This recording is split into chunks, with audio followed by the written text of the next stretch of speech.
The pinch hitter extraordinaire. There is less hair on the show today as well. Take the hat off for a second. There it is. Come on. You know him. He's Dave Sharapan, the sportsbook consigliere.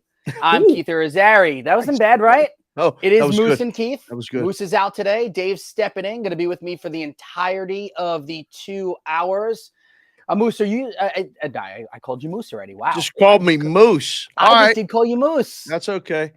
You're going to call me Matt, aren't you? Is that what's about to happen? I was going to call you Jimmy. Yeah. I like to go to Jimmy. When you get a name wrong, I go, okay, Jimmy. Bobby. I thought you were going to call me Peralt. No. I don't want to do that to you. I talked to enough Matts.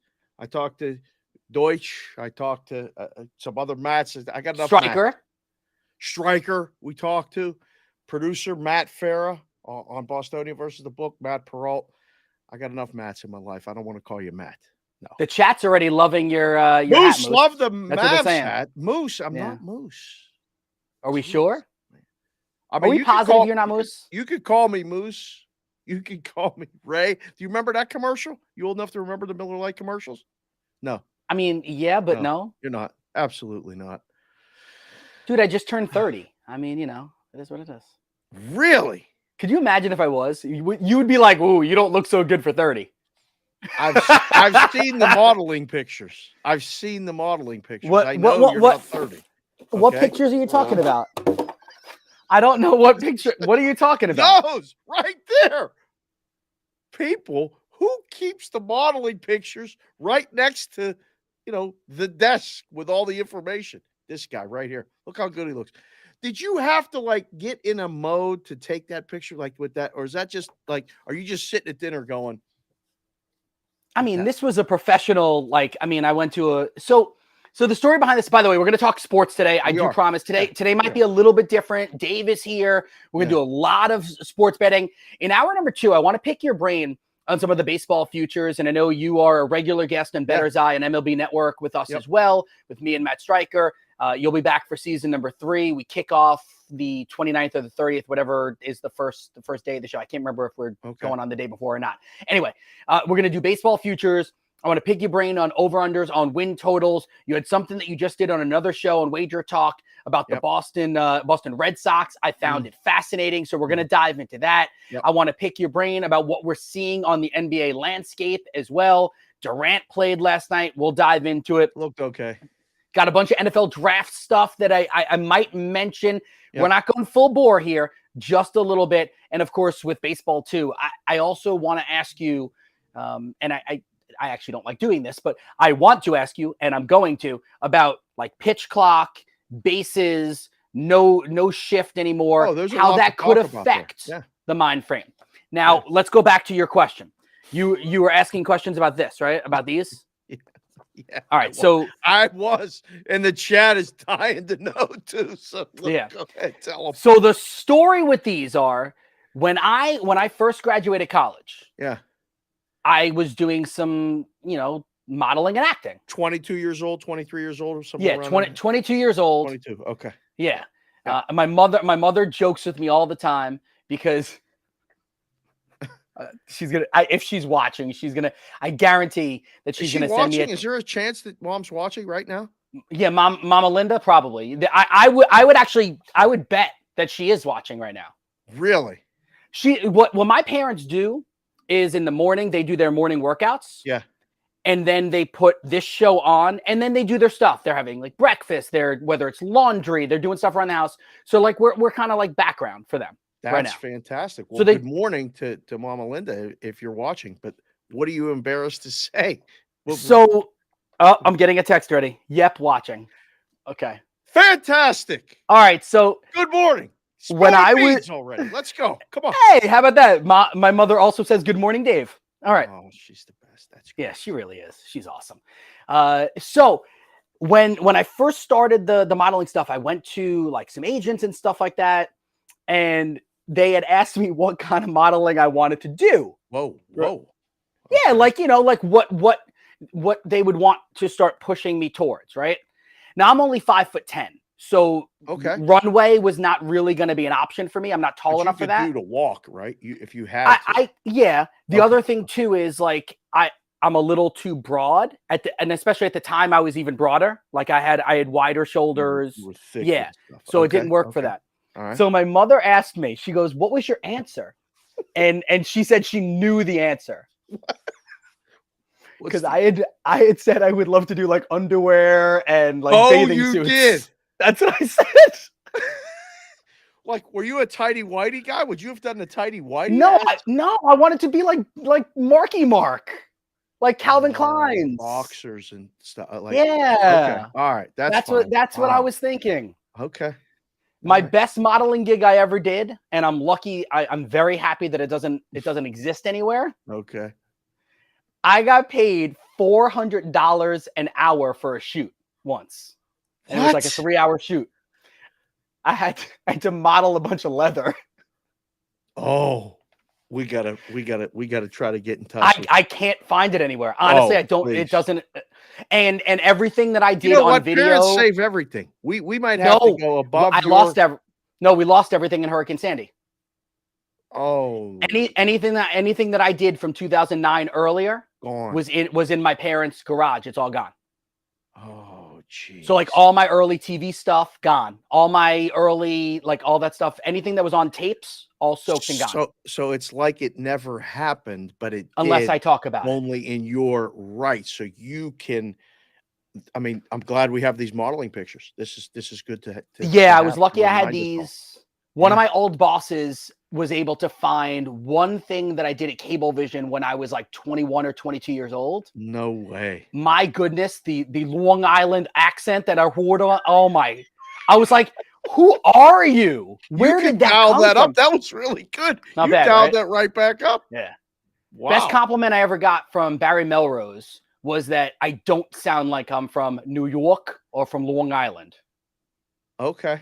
And I was like, thanks, Barry. And then I hugged him, and then it got weird, and we never talked again. No, I'm just kidding. I didn't hug him, and it didn't get weird. Patrick Kane's a New York Ranger. How about that? How excited are you for Showtime on Broadway? Because you're a hockey guy. I'm a hockey guy. I work for NHL. You'll watch minor league hockey if it's on TV. I used to watch minor league hockey all the time here in Vegas before the Knights were here. I put this one in the rotation just because that we're going to have JJ on and we got to talk New York stuff, and this is kind of a New York centric show. It is not. That is incorrect. No, it is. There's a lot of New York stuff on here. Come on. No. I can tell you this from an odds perspective. It doesn't affect the odds.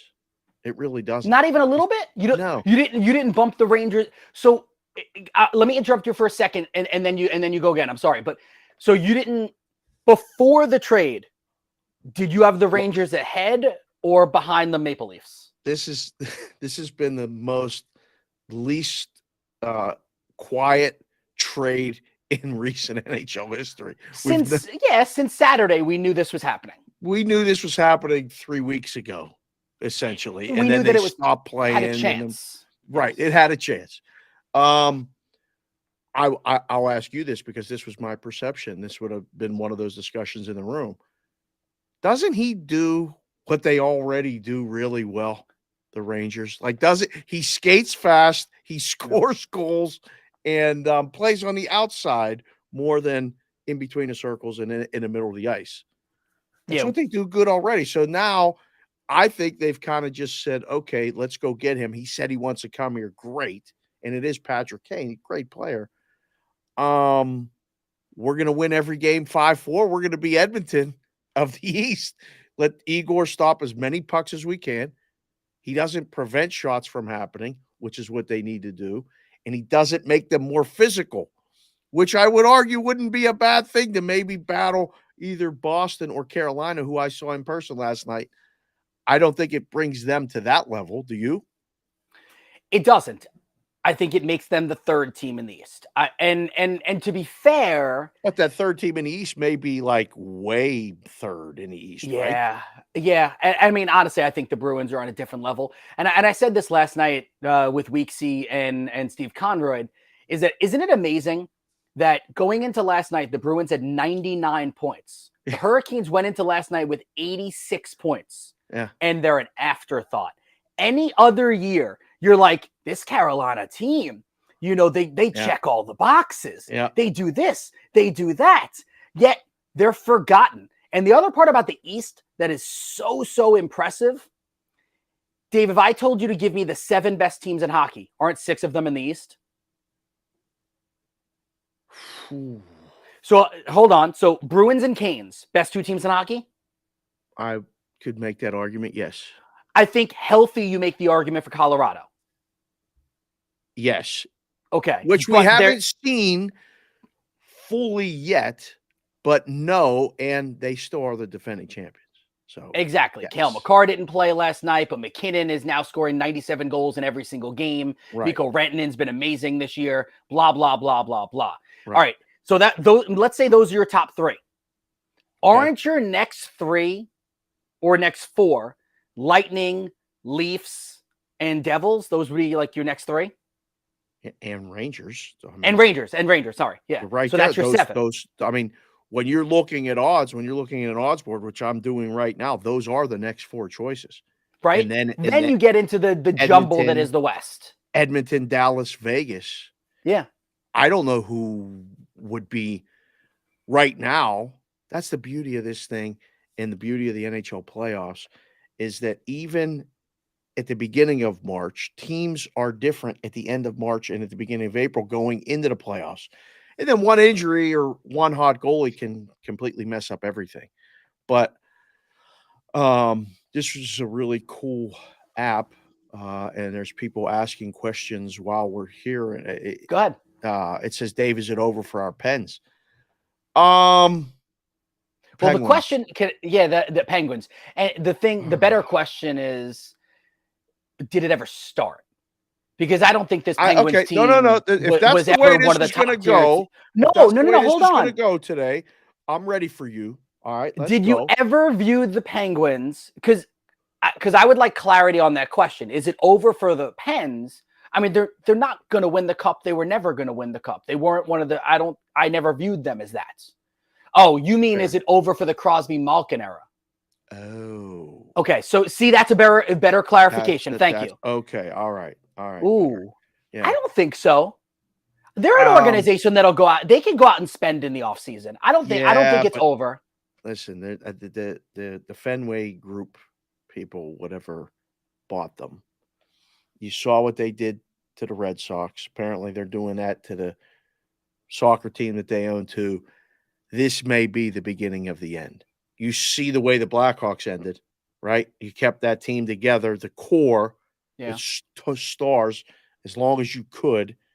Started to lose the pieces around it, first in net, and then continued to get worse. And now they're in the sweepstakes for Bedard. I mean, it can happen that fast. Which, by the way, he's could be a generational player that'll change your organization. Bedard. He's unbelievable. Yes. He's unbelievable. And again, I would caution against the Gretzky comparisons, the Lemieux comparisons and stuff already, only because the game is so different. He's not a big guy. It's a physical. I mean, the game is so physical. You forget until you go in person. Every time I go to a hockey game in person here, I'm like, oh, I cannot believe that I played for as long as I did, and I still have, my faculties. Like, it is so physical and so fast and so big. Guys like Marchessault, who would be the, average guy back, 10, 20 years ago, he's very small compared to the rest of the guys. So it's the beginning of the end for the Penguins. I have come to accept that I'll throw it back to you with this. So when it's your team, would you rather they just not make the playoffs than have another first round playoff exit where they give you hope? Because last year, Louis Domingue, not the best, played that game, and the Penguins, and then you knew they weren't going to win. Like, I just knew they weren't going to win. So, do you want them out or do you want to make the playoffs? If I'm a Pittsburgh Penguins fan, I want them in the playoffs because I'm wondering if can we turn back the clock for a series? Can I be happy for a series? Because what's the difference in being the best team that didn't make the playoffs or the worst team that makes the playoffs? Like from a draft standpoint, really doesn't mean anything, right? It doesn't mean a thing. Right? Like if you're going to be Yeah. bad, then I want you to be like Ducks bad. Bad. Yeah. Like Ducks I want bad. you. That's bad. Whew. Right? Like if you're going to be bad, just be terrible and Right. get me one of the top 2 or 3 players in this draft. Right. If you're going to be average, then be average and I don't know, give me a little hope for 5 games, 6 games, whatever it is. Now, I will double back with the Penguins, and you tell me what was your thoughts coming into the year on the Boston Bruins? Because most people believed this was going to be the swan song for them too. A lot of aging players, 99 points was not something, and potentially breaking all of the points records and win records. This was supposed to be the leveling out year and then maybe breaking it down. Correct. New coach, right? Everything. The way the season ended. Make the playoffs, lose first round, decent Right? seed. Yeah. 3, 4 best team, third, fourth best team in the East. Nobody saw this coming.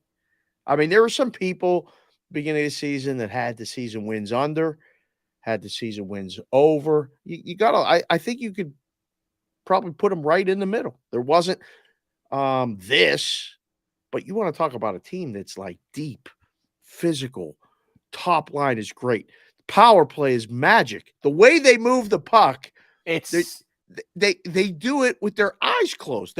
Those guys have played together for a while. They have a plan. It is wizardry to see on that the way they move. They kill penalties. And they got better goaltending than they ever thought they were going to. I was going to say, and they have the Vezina winner. Yeah. Who has a backup who's also good. Yeah, like it's a 1 and 1A situation. There's not that big of a drop off. This is like, to go to football. This is like 2 really good running backs, not one great one, and then another guy who's not, a huge drop off in the level. I'm impressed. I am super impressed, and I have to listen to Peralt talk about them every single day. I'm sorry for you on that. Baby J writes in, so are we saying why have the playoffs? Just give the Bruins the cup. Here's why we're not saying that. Not saying that. No. One, once you get into the dance, everyone is dancing. So you never know what can happen.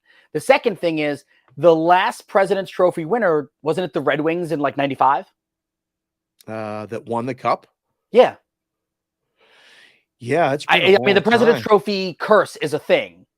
Right. Or at least it's a thing that's discussed. Oh, yeah. No, it's I mean, look at the Lightning 4 years ago when they got swept by the Blue Jackets after having a historical season. Yeah. It's it definitely is not the Panthers flamed out last year. Yeah. I'm pretty sure I'm right on early. That. Yeah. Like they don't just flame out, they flame out early. I'm going to double check myself. Presidents. I think, would you say this? I've argued this for years. Yeah, and I'm right. It was the odds. It was the Blackhawks in 12-13. Sorry. It wasn't the Red Wings. It was the Blackhawks. Okay. 12-13. Which is 10 years ago now, by the way. How fast does time fly? Yeah. Is there a different sport, or is hockey the one where the 8 seed has a legitimate shot of winning the Stanley Cup? There's not too many other sports. I think hockey's the most, where the dog is live every series, and the dog is live. The longest shot odds can legitimately win the cup, whereas in the football, I'll give you the New York Giants. They're two Super Bowls with Eli, weren't they? The 6 seed. It can happen. No, it can happen. I think hockey, the dog is always live, the most live. Like in the NBA, it's so rare that the 8 or the 7 seed beat the 1 or the 2.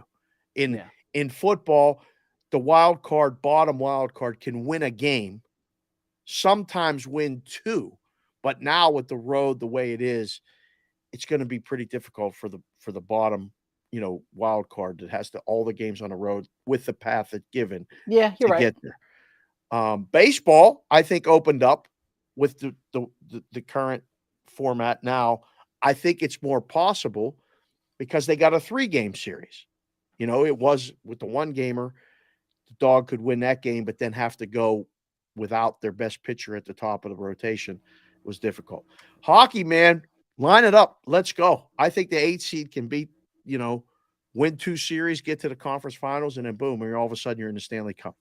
It's funny that you say that because yesterday I was talking about how I think the Bruins will have an easy path because as tough as the East is, yeah, either the Rangers or the Devils, one of them's going to lose in the first round because they're going to play each other. Either the Lightning or the Leafs are going to lose in the first round because they're going to play each other, and then they're all going to beat each other up. Yeah, that's the tough format. I remember growing up and going to Penguin games and just hating the Washington Capitals because the Penguins could never get out of the Patrick division. They just couldn't get past them. Can you imagine being a Leafs fan and knowing that your fate lies in front of you with Vasilevsky and the Lightning? Again, we just loaded up. We just had all these players. We're the best, one of the best teams down the center. We're good. Then Vasi's waiting for us. Oh, good. That affects the odds, though, right? Like when you know the path, and we'll get into that with Root when he gets here with the the college basketball. When do you play college basketball futures? It's really hard because the bracket doesn't come out until a week from Sunday, Selection Sunday, and then you know which way to go. So a lot of this buying of futures and looking at basketball is all speculative buying. You don't know the path. Hockey, you know the path in those teams. Sorry, Toronto. Good luck with that. Let me ask you. So with college hoops, then, do you have any futures yet? No. Why? So is the answer to the why because you don't know the path? For me specifically, like when I was inside a risk room and taking bets, I needed to know the path before I felt confident about my number. So we had these things up all year, and it was pretty easy to manage because as soon as a team would start to get hot, or they would in the summertime when we put them up in July, like completely guessing. There were so many guesses up there, but it's okay because there's not a lot of action. Some big recruit or somebody would announce something they were going to somewhere, and there would be a number of bets, and you would just drop the odds. Then the season would start. October to January is one season. Out of conference, big tournaments, all this other stuff. Conference play would sharpen the number. These conference tournaments, KI, they change everything perception-wise. And I mean, like the Big East. Look at the Big East right now. Ask people who's the best team in the Big East. Who do they think is going to win the Big East Conference tournament right now? I'll ask you. It's one. Who would you say? Marquette? Okay, and you said it like a question mark? You said it like a question. Marquette? Yeah. Someone might say Villanova. They're hot right now. They're playing as good as anybody in that conference, right? Oh, what about Creighton? Yeah. They're okay. Oh, Xavier's not bad, right? They just beat Providence. Yeah. Oh, yeah, Providence. And then we haven't even said UConn. You're right. The big man. Yeah. So that's where the hard part is with college basketball futures. That's just the Big East tournament. And don't forget about the Big 12, which is loaded. Oh. Which I can't make heads or tails of. Every time I feel like I figure them out, TCU beats Texas. You know what I mean? Exactly. Like that's another, it's Kansas, right? And everybody else. But is it? But Baylor's pretty darn good. Oh, yeah. Heard about them. Yeah.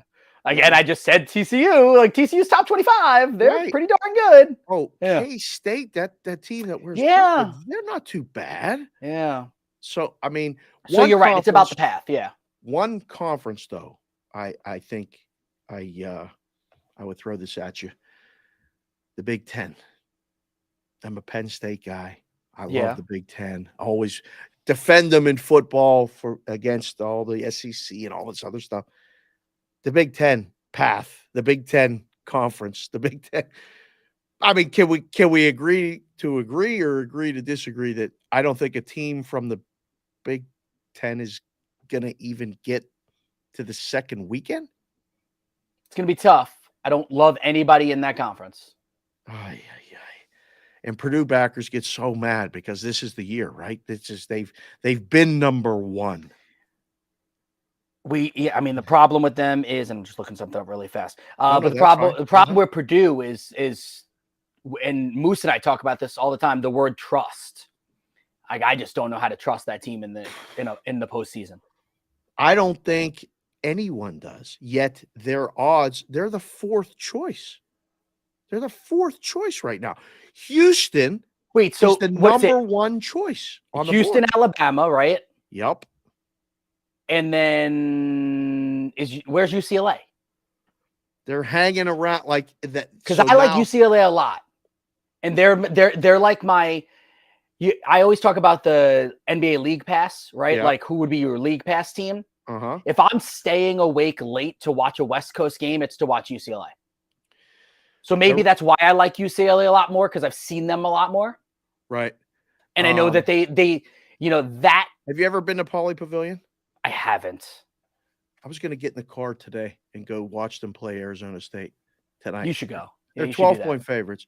The weather's really bad here. We didn't even get. Yeah, you guys are snowing. Yeah, it snowed here. It snowed multiple times here. It was like 50 degrees this morning. I went outside. I was in a flip flops and a tank top. Were you really? When I believe that. I walked Austin out. Yeah, I walked Austin out of the door. He walks down the street to the bus stop. I kind of hang out like on my stoop. I do you hang out on the stoop. You kind of just wait. Like, I don't want to embarrass him and like his friends see that I'm watching, but I watch, make sure that the kids are safe. Yeah, I think it's the smart. And in case anybody drives by, maybe I'm an easy sprint down there. Little flex. No. I'm not talking about being a protector. Are you out there posing? You out there doing your thing, like where you do that thing, where you do that up down thing? I mean, I don't think I'm doing that on the stairs. What am I doing? Tricep dips on my stairs outside? Possibly, maybe some leg work, maybe a little bit of calf raises or anything. No, 6:45, whatever it is, 7 something in the morning. I'm tired, man. I'm not trying to do any of that. No squats or anything. You taught me how to do the proper squat. I love the squats. Don't you do the squats? No. I mean, oh my God. I blame Cody Decker for yesterday me not being able to walk. Cody posted something on his social, called me out, essentially telling me to do some legs work. So then I ended up doing a crazy like lunging, squatting workout. And yesterday was a struggle to walk. Really? Yeah, I felt it. You were going to be, because I also went very heavier than I should have gone. Well, this is what you do. I have a feeling you're that guy that, if you say to do 20 reps, you're going to do 21 just to say you did 1 or 2 extra every time. That makes perfect sense. I mean, and I'm in my own house too doing it. It's not like I'm not even showing off for anybody. It's my own thing. Yeah. But I mean, if you were going to be an underwear model, you got to have the legs. You got to have the work done already and continue to do. Yeah, they're not your legs. I'll just put it that way. They're nice. Yeah. They look good, but they're not Sharapan calves. Listen, we had to do a lot of running up hills and jumping on boxes and a lot of plyometric training to get these legs. We still enjoy watching people do it. I wish I did it more, but we got a basketball court right by the house here now. I'm going to go start shooting hoops and just start to do a lot of the stuff that I used to listen. My summers were spent with a boom box at the basketball court. I used to just take the radio and go play, shoot, whatever, hang out. The summers were spent doing that and playing baseball. So we're going back. That's what we're doing. We're trying to get back to what we did when we were young. I like it. All right. We got a guest coming on. We got Jim Root, Action Network, Field of 68. I'm pretty sure he was hearing some of what we were just talking about there. So Root's got nice legs too. Do you know that? Oh yeah, no doubt. Yeah, Jim, what's the most you've squatted? Not that much, but I'm doing a lot of squatting really now. Big into squatting. I'm rehabbing an ACL tear, so I've had to do a lot of squats to reignite the quads. Those have been dead for a little while. Oh man, how'd you tear it? Playing basketball, pickup, Came down on a jump shot, and the knee just said, "No, thank you." Did you know it? Did you know it right away? Yeah, I've never done it before, but I feel like I've seen it happen enough on TV where I was like, I think my knee folding like that probably means ACL tear. Wow. How long ago was that? Surgery was actually 5 months ago, so I've come a long way. Definitely jumping and cutting and stuff now. Not quite ready for full-on sports, but we're getting there. I mean, you're a shooter, Root. You're a shooter, right? You're not a slasher. You're a 3-point guy, no? Yeah, what, I don't look like an athlete? Is that what you're telling? No. I've never done so. Right away. I've he's hung right. out He's with right. Root in person. I've done others like this. This guy's a shooter. He's a player. I'm sorry to hear about the knee, but I know you're on your way back. But all of this rehab means you've been sitting around watching and paying attention to a lot of basketball. So this is a perfect time to get you on and ask you a question or 2 or 3 here about college basketball. Who's the best team in college basketball right now? Ooh. For me, it's Houston by a nose, but it's between them and UCLA. And especially as I look forward to March Madness, I think those teams set up best for it. They've got experience. They play incredible defense, but they can also score, and they've got guards who can create both for themselves and others. UCLA's got the Final Four experience. I guess Houston does too. Marcus Sasser played in the Final Four 2 years ago as well. So both those teams have experience, coaches that have been there, play defense. They get guards that can score. I like the formula for both those squads. Yeah, I'm in on UCLA. I've got some futures on both Houston and UCLA. And Dave, just so you know, I know you've got daughters that they play, softball and some of the other sports. Yeah. When you talk to Jim, you have to tell him he's a bucket. That's what you call him. Not a shooter. He's a bucket. He's a bucket.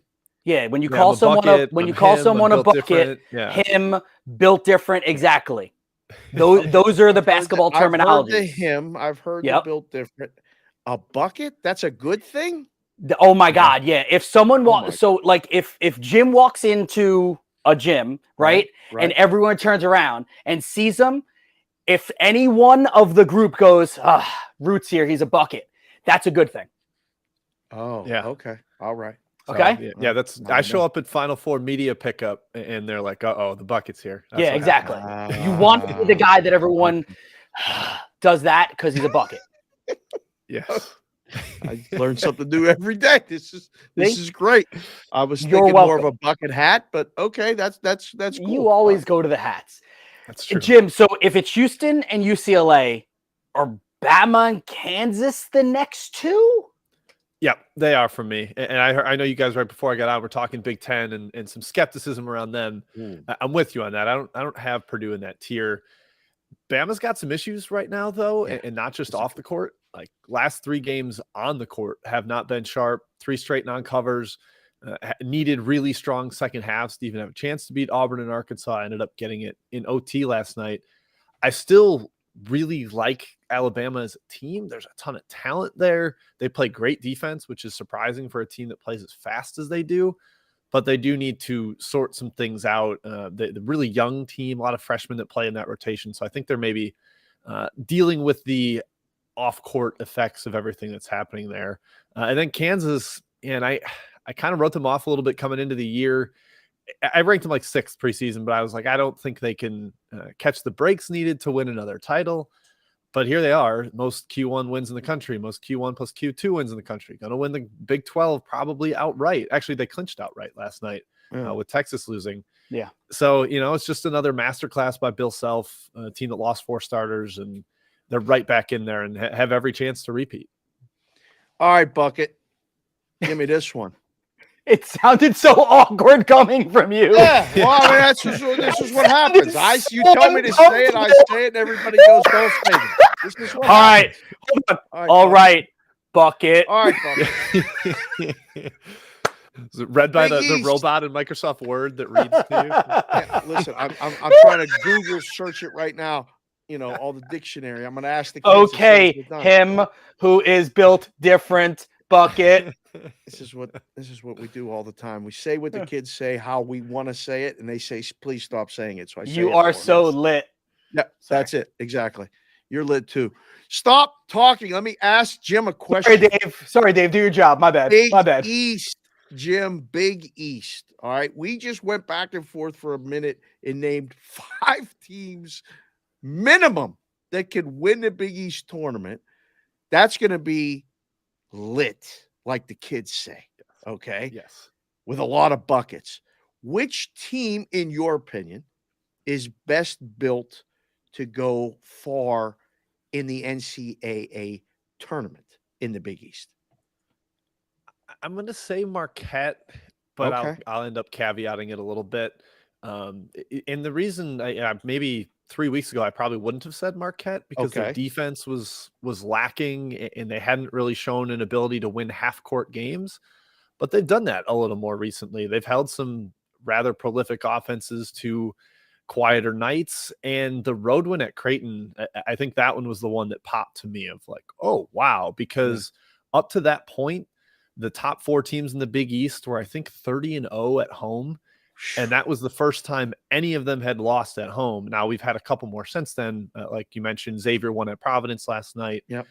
But that one going into Omaha in a really hostile environment with Creighton still battling for potential title implications and getting that road win against a team that was, heralded as the Big East conqueror this year in the preseason. That one kind of put Marquette up there. Now, UConn has trended back up in recent weeks to where they were back in November and December. And at that point, they were the best team in the country. They started 10-0 against the spread. They were just destroying teams. Right.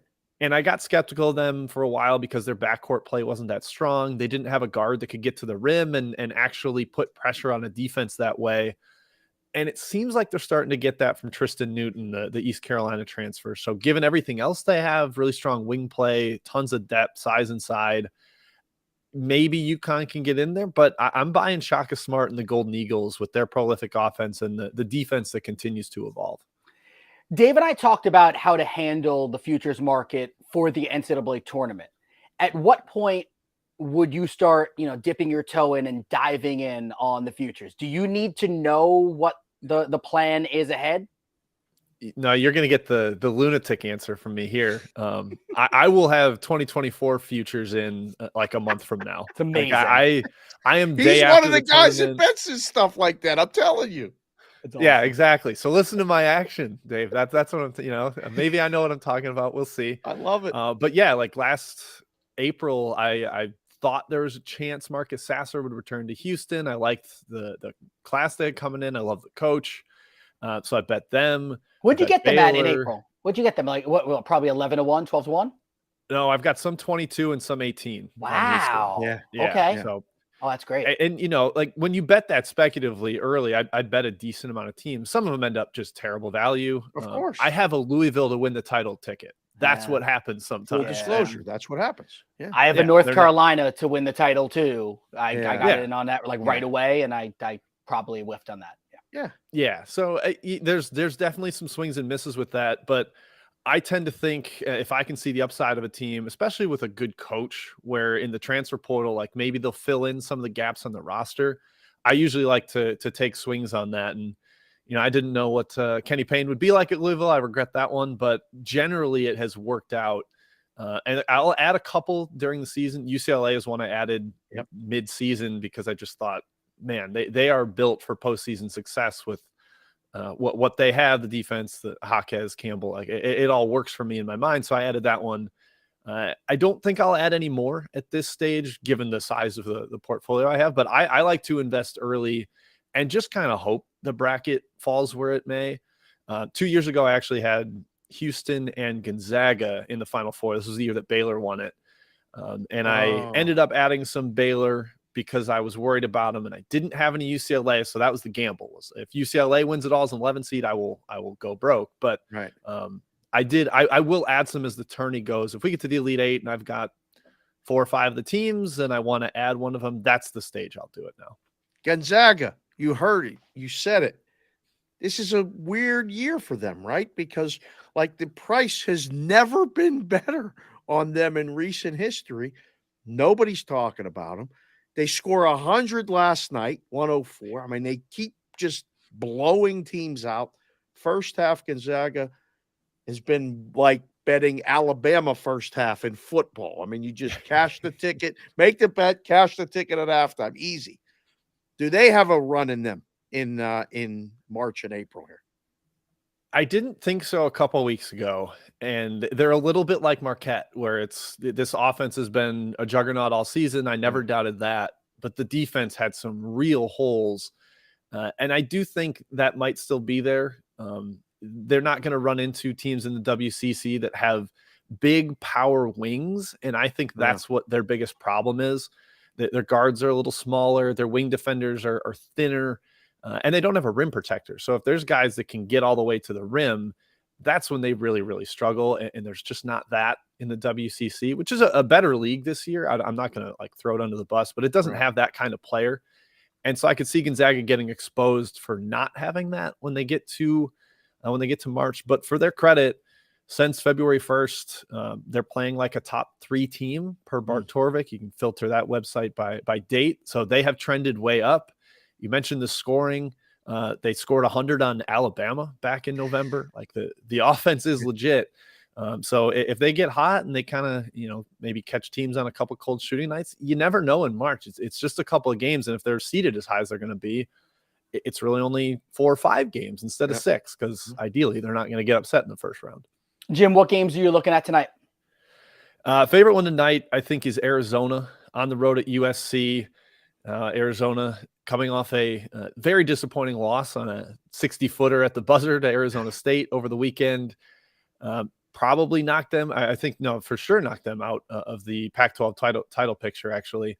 But I think they can go on the road here. I don't really have a lot of intimidation factor behind USC as a road environment. Maybe that's throwing some shade at LA, but I think Arizona's short road favorite. They're off a loss is a pretty good spot. And then USC, they're playing to get in, but I'm not buying them all the way there as a team that's going to knock off Arizona tonight. So laying that short favorite -2.5. I like Arizona there. And then staying in the Pac-12, I also like Arizona State +11.5. They're playing UCLA.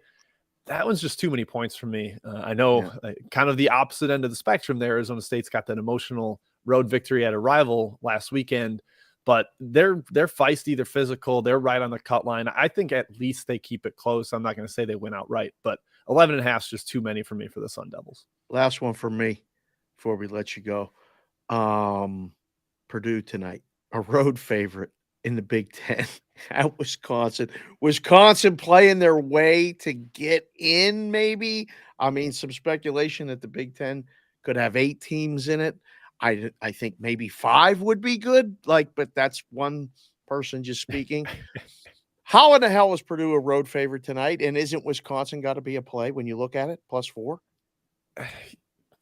So I'm sure you guys have discussed it, but the Big Ten home trend this year it's nuts. Against the spread in league play, Big Ten home teams are. I know it's above 60%. I haven't updated it the last couple of days, but it was 71-44 like 2 days ago. You. So just totally absurd. But Wisconsin hasn't been a part of that. They're like 5-8 against the spread at home this year overall. Not as strong. However, I do like them as an underdog because they're just this weird feisty team that can't blow anybody out, but they don't really get blown out very frequently. They're stout defensively, but they can't score. The one caveat I put in here is their point guard, Chucky Hepburn, is questionable. He's been out lately. I've heard whispers he's going to play, but I don't know if it's going to be at 100%. I kind of lean Purdue here just because I'm not that scared of Wisconsin, but it's not something I feel strongly about. Don't let me talk you out of it here, Dave. Okay. Jim, you're awesome. Hope the rehab goes well with the knee, and don't be a stranger. Anytime you want to hop on, let us know. Appreciate it, guys. Thanks for having me. Good to talk to you. Good seeing you, man. Would you like to say goodbye to him the cool way? Go ahead. See you, buckets. There it is. He called them buckets, multiple buckets. He almost had it. What? You can't put an S on that? Buckets? No, it's because you're calling the human being like the thing. So not multiple things. It's the thing. He is a bucket. Man, you got to be so careful about how you say everything anymore. This is like bucket, just singular. I like to say buckets. No, bucket, he's getting bucket, bro. Baby J just said say bucket, bro. I can say that. No, I think he meant to write bucket, comma, bro, meaning bucket, like he's calling you bro and he's telling you to fix it. Oh, okay. So like you could say, like when the kids say, hey, you could say dude gets buckets. Dude gets buckets. I like that. Dude gets buckets. That's cool. Buckets. All right. That's good. All right. Right? I know what I'm going to get during my break. I know what I'm going to get. We are. Yeah, see, look. You see, I want you to read that sentence right there. That Kevin Baby J just put in Durant there. is a walking bucket. Done. I get it now. See? Baby J explained it to me. You didn't really explain it to me. Now I get it. All right. Are you a bucket? I just gave you Am I a bucket? No. I wouldn't say so. Truth, I wouldn't say so. No. I'll say Austin is. My 12-year-old. Our esteemed producer just said Jimmy Butler's nickname is Jimmy Buckets with an S. Very different. That's a nickname. Keep track of all this. That's a nickname. Like you could do the getting buckets dance. We get in buckets. You could do that. That's cool.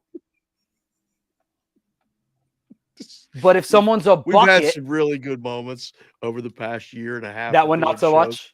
No, I like. I want to see more of the bucket. In buckets. We get in buckets. Yeah. Oh, all right. That was pretty good. Where's your? Hey, we've gone 46 minutes. No break. Let's take one right now. We're gonna take a break. We got John Jastrzemski joining us, top of the next hour, 11 o'clock, New York. Yes, it will be very New York centric for that, but you know he can do the national thing too. We'll break down a lot of stuff with him. Still haven't gotten into the world of baseball. Got to pick your brain on that stuff. And at some point, we need to talk about headbands with you, Dave. That's it. That's the tease. At some point, we're talking about headbands. It's Moose and Keith. He is Dave Sharapan. I am Keith Irizarry. Stick with us. It's Bettor Sports Network.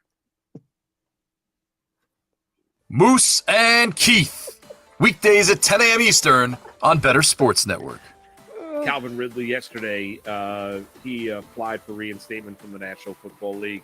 Ridley, Kirk, Zay Jones, Travis Etienne, Trevor Lawrence. That is crazy potent on offense. Yeah, it's going to be awesome. I mean, Ridley's great. I think Trevor Lawrence is a guy I want in fantasy this year.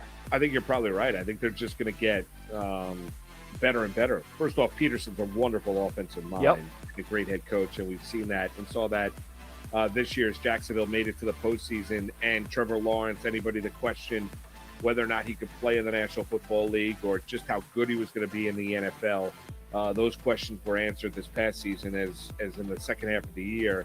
Statistically speaking, he was a top 3 quarterback in the NFL. That's how good Trevor Lawrence is. You throw Calvin Ridley into the mix, he's going to be great. Yeah, I think Lawrence is a guy you want. I think Ridley's a guy you want. Clearly, Travis Etienne is going to be one of those early, first-round selections as well, being the dual-threat running back that he is, not only running, but also catching the ball out of the backfield, Keith, and the ability to take something small and take it to the house.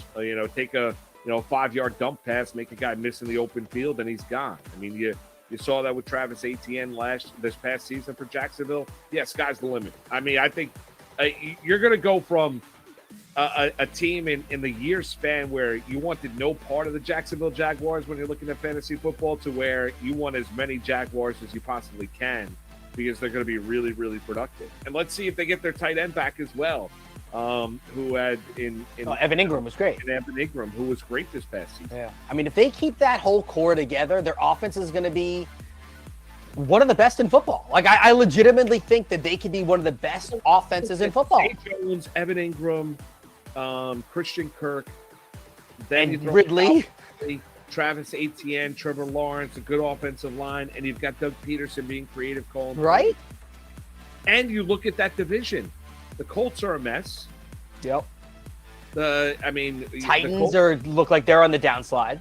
Titans are on the downslide, right? That window is clearly closed. And then you got the Houston Texans. Years away from relevancy. Yeah. I mean, Jacksonville could win 11 games next year. Moose and Keith, weekdays at 10 a.m. Eastern on Bettor Sports Network.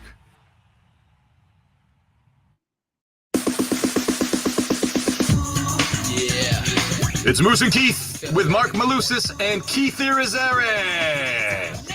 Black, white, red, brown, feel the vibration. Come on, come on. Feel it, feel it. Feel the vibration. Come on, come on, come on. Well done. Bucket. Bucket. Who's on the? Is it Tony or Keith on the music today? Who's behind the scenes on? Come on, I don't know. Tony. Tony.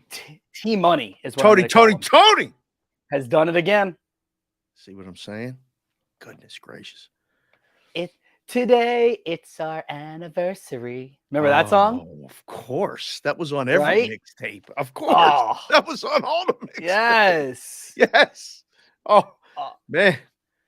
You Did I had just to take have you back? you had to have a lot of that stuff.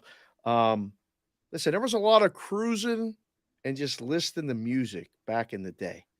And like I said, a lot of summers spent at the swimming pool, at the baseball field, and at the basketball court with a boombox and music. Music was such an important part of my life back then. And to this day, it still is. I love the music. It puts you in that mood. And I mean, put you in other moods too. When you had to make your own mixtapes, you had to make your own mixtapes. Did you ever do that?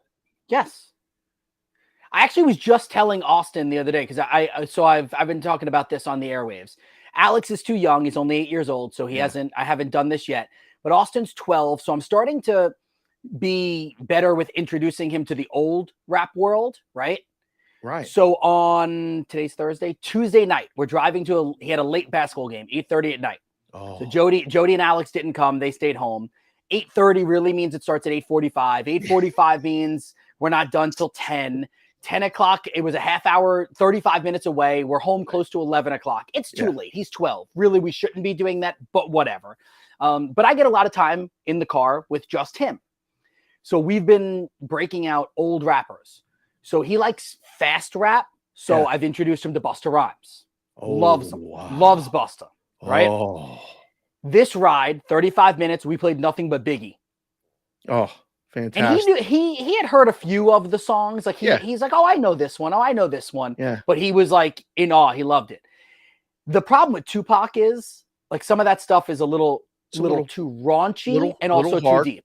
Yep. Yeah. Like I don't think I can do Tupac yet.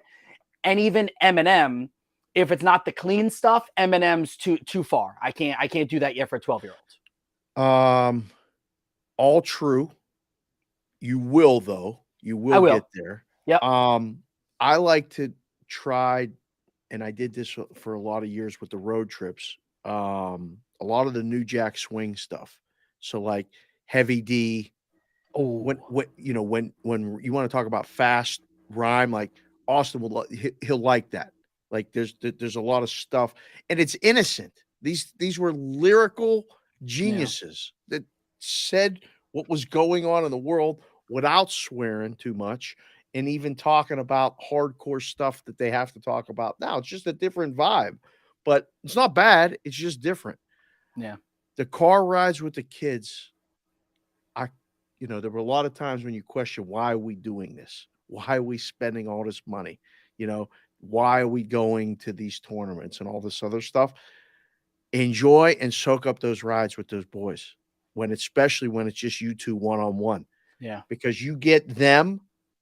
And I told my oldest this, and then we'd practice this with the middle one too. When we get in this car, you can say whatever it is you need to say, however you need to say it. You're not going to get in trouble. That was our sanctuary, KI. So enjoy those rides and keep giving them the good stuff, the good music, because it's the best. It's the best. We do. I definitely get some really cool like dad-son conversations there. Actually, now that Alex is playing more basketball too, so now I'm starting to get those car rides with him because what's happening is, so Alex is practicing like at 6:30 p.m. at the same place that Austin is practicing at 8 o'clock. So, and it's like a half hour away. So what we do is I will drive with Alex to his practice because baseball hasn't started yet. So it's easy for me to do that. Right. I'll drive him up there. I hang out for the entire practice. Jody gets up there, like 7:30, 7:40 with Austin. And then when Alex's practice is done at 8, Jody and Alex go home. I stay for Austin. So I end up in the gym from 6:30 till about 10 o'clock at night. Oh, you're doing that. Yeah. Double duty. But I also, one, I like it. Right. 2, I'm doing it because I do know that when baseball season is back, it's not going to be as easy for me to just do that. Yeah. Like I'm doing Bettor's Eye at 6 o'clock. I can't get Alex to a practice at 6:30 if I'm on the air until 6:30. Right. No, cannot. Yeah, so I'm trying to alleviate stuff from Jody's plate a little bit now because I know that it's going to get very difficult on her. Right. Yeah. That's how it is. That's the hardest part. The Yeah. hardest part is not the kids. What is with the hat change? Randomly changing right while we're in the middle of this? Well, That's I was just thinking about the NBA and the Mavs and the Sixers game is tonight, and I had both handy, so I didn't want. Embiid's a bucket. Is he? That was what I would say. That was Embiid's a bucket. Luka's a bucket. Kyrie would be a bucket. Harden was a bucket. Is it for being a bucket? When that guy shows up, do you look at him and think that guy is probably going to drop 30? Okay. That's a All right. bucket. Okay. Well, I mean, KD's scoring prop last night was 21.5. 21.5. I saw 22.5 at one book, but 21.5 on most of the books. He got 23. Is he a bucket? Yeah. Yeah, but last night was a weird one because we didn't know what his minutes were going to be. They told us it was going to be a minutes restriction. True. Led us to believe 22 to 25, and then I think he played almost 28 minutes. It's so hard because, like, when you're sitting in a book and you're trying to take the bets or move the number and all this stuff, or you're trying to make bets and you're on this speculation thing, it drives me crazy. There's so much you can gather right from weight. Like, are you more reticent to betting NBA or looking at NBA props pre-game, like with what's going on? I mean, for me, doing this show, I do all my NBA prep at 7:45 in the morning. Wow. So that's why, like, if I'm gonna peel back the curtain, I find myself not even betting that much on the NBA because my day gets away from me after this. So 12 o'clock happens, we're off the air. I'm doing errands for Jody, and the next thing you know, we're eating dinner, and the next thing you know, I'm at a basketball practice, or I'm at a soccer practice, or I'm at a lacrosse practice, and I don't have much of a social life anymore because of that. So that is my social life. So I'm hanging out with the dads, I'm hanging out with the moms there, like we're, I told the story once. One of the moms on Austin's basketball team saw back-to-back days that she walked in and realized like that I had been there for an hour and a half already with Alex's practice. Mm-hmm. So the third day of it, she brought me a protein bar. Really? She showed up and she was like, wow. Figured you might need this. And like, one, thoughtful as heck. Right. 2, to get me a protein bar, not like a donut. That was awesome. If she would have come with like a Snickers, would you have eaten it? Probably. I mean, you would have. You have to, I think, right? Yeah. Yes. Yeah. I mean, but that's awesome. She got you a protein bar. She knows you. It was work nice. out. Yeah. Yeah, and then she made fun of one of the other dads for not getting me a snack. She shamed. No, for not getting you a snack. Okay. No, because there's like 2 dads on that team, but one dad like I hang out with a lot. Like we like really we vibe, right? Yeah. And she just looked at him and she's like, I gotta get him a snack. You're his boy. Get him a snack.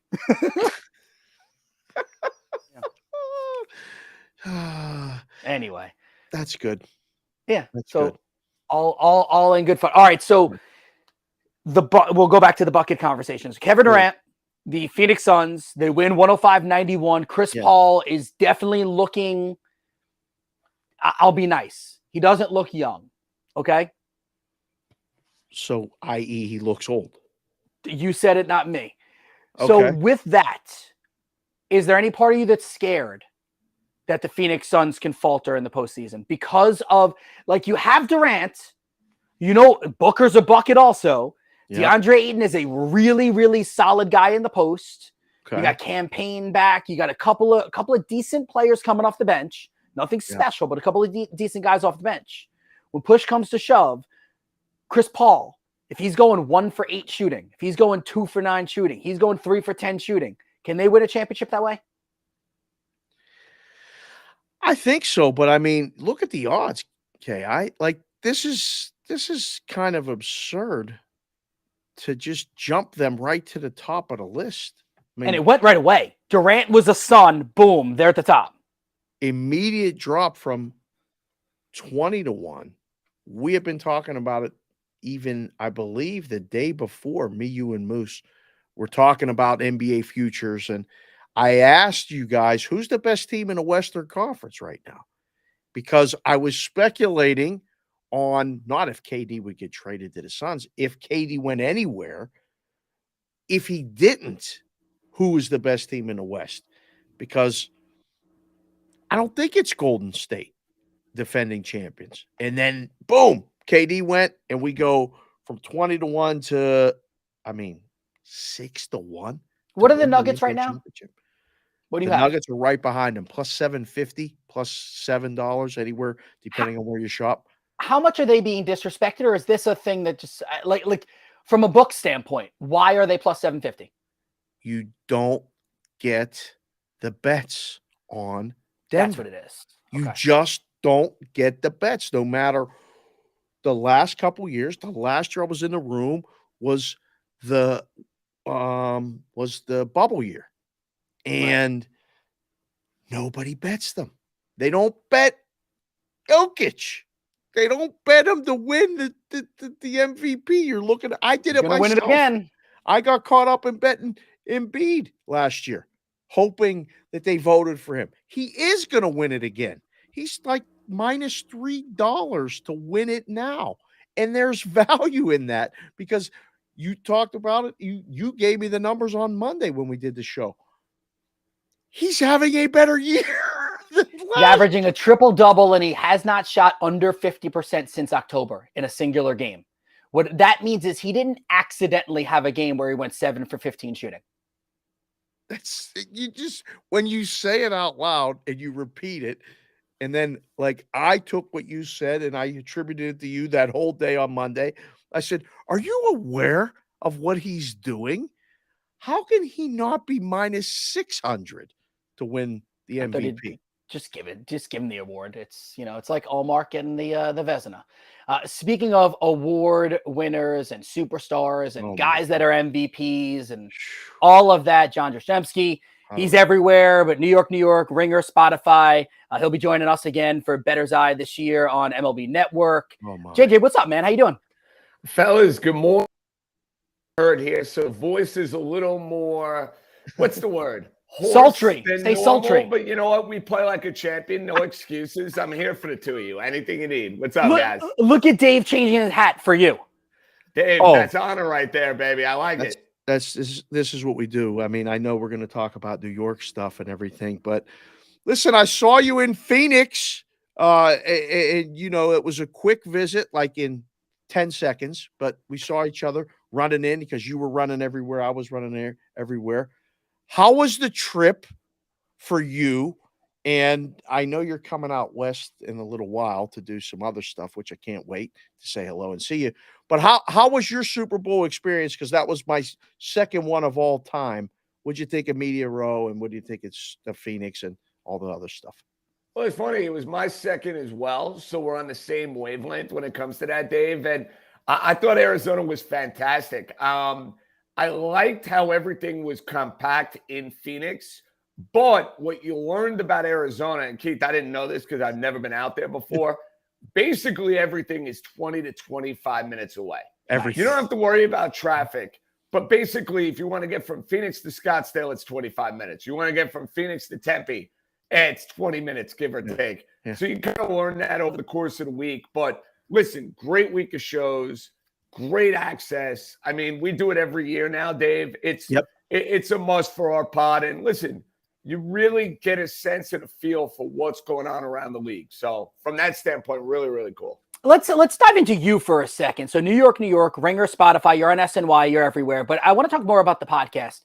How have you seen your podcast grow from when you first launched and you left WFAN to now has it been a year and a half now? Am I correct? Or is it 2 years? No, it's almost 2 years. I mean, Yeah. I left, Keith, let me see, April 2021. So, yeah, we're coming up on that anniversary for sure. Yeah, because a lot of people, in the New York market were surprised that you were making the move. Like FAN is the Mecca, right? That's the place everyone wants to be. And this has worked out so amazingly for you on so many levels. And we're all so happy for you. So how have you seen the growth of it? Honestly, it's the idea of having a loyal, devoted, passionate audience and giving them stuff that they're going to be excited about.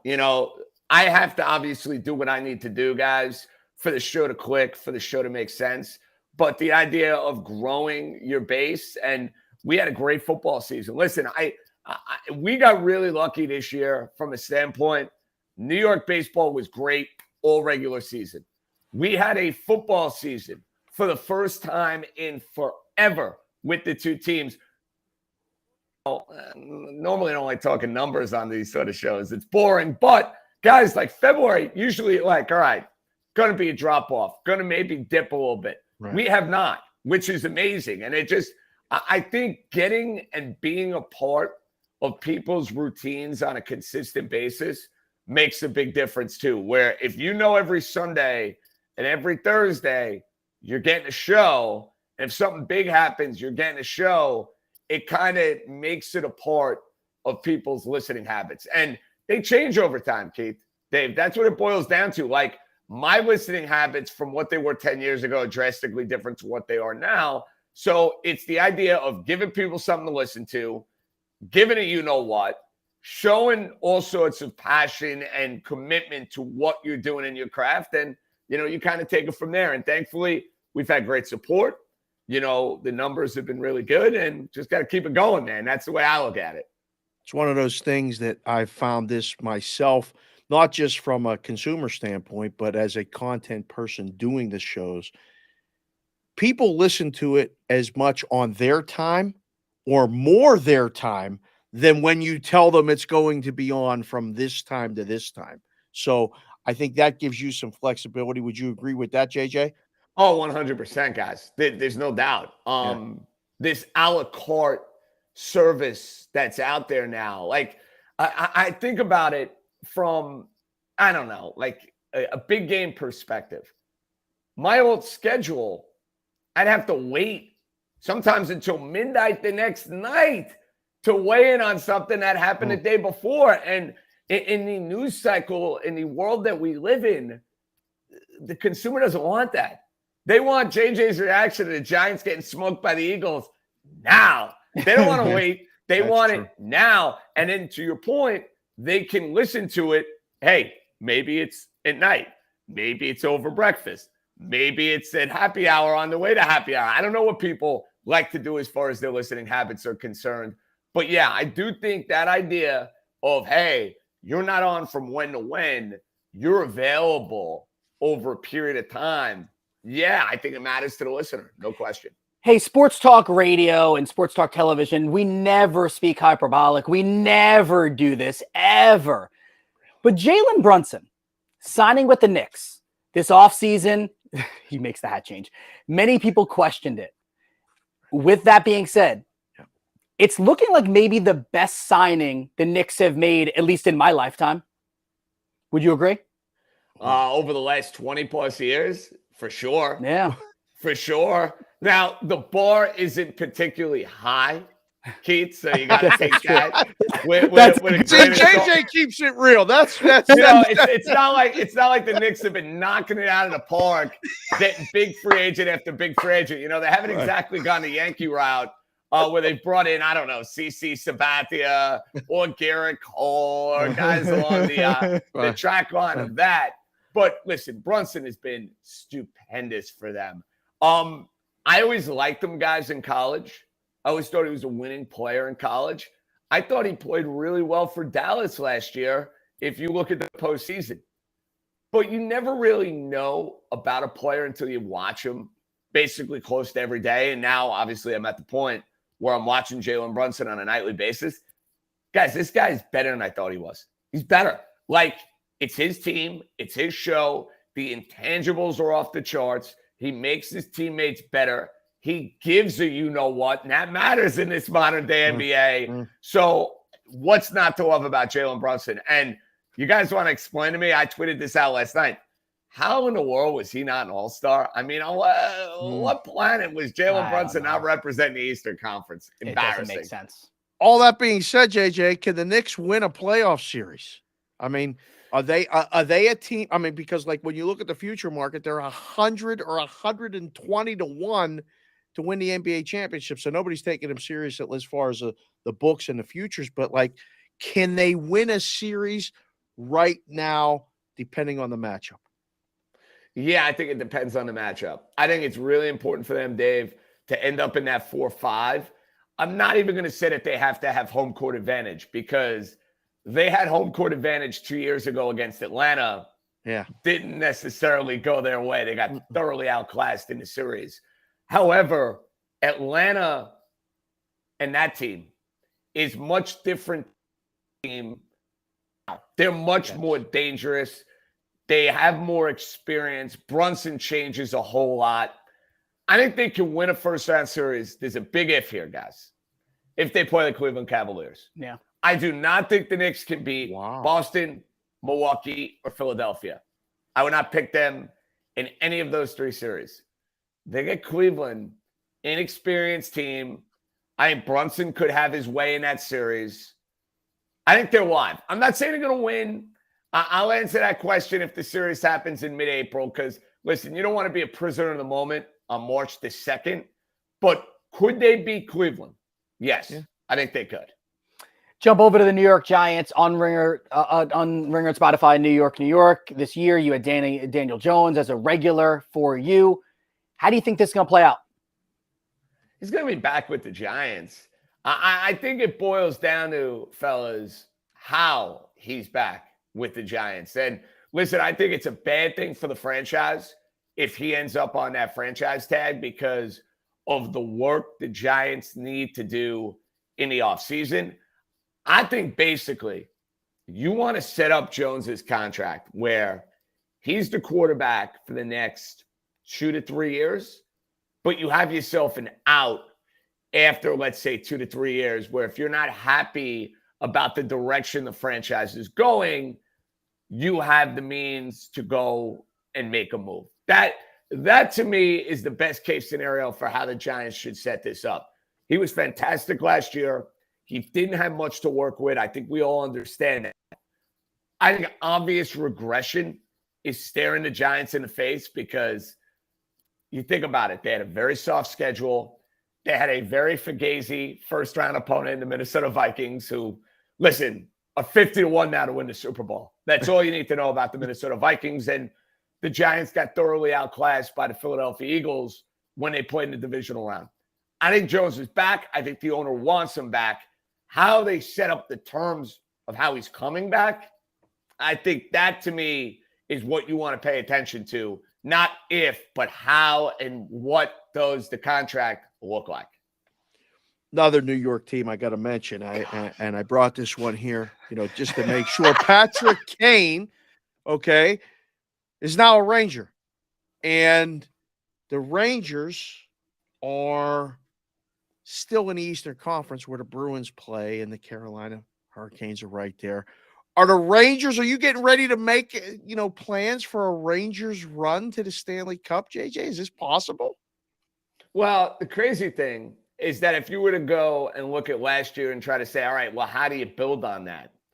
Well, the only way they build on that is going to the Stanley Cup. The problem they're going to run into is what you just said. Boston has been unbelievable all year. Absolutely fantastic. Carolina is a tough-minded, very difficult team to play. Kane helps.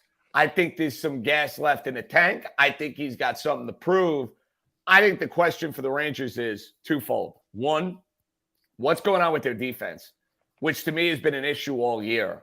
Two, how do they get Shesterkin back to the level he was at last year? He hasn't been as good. So if they want to go and be a cup team, to me, they need to answer those two questions.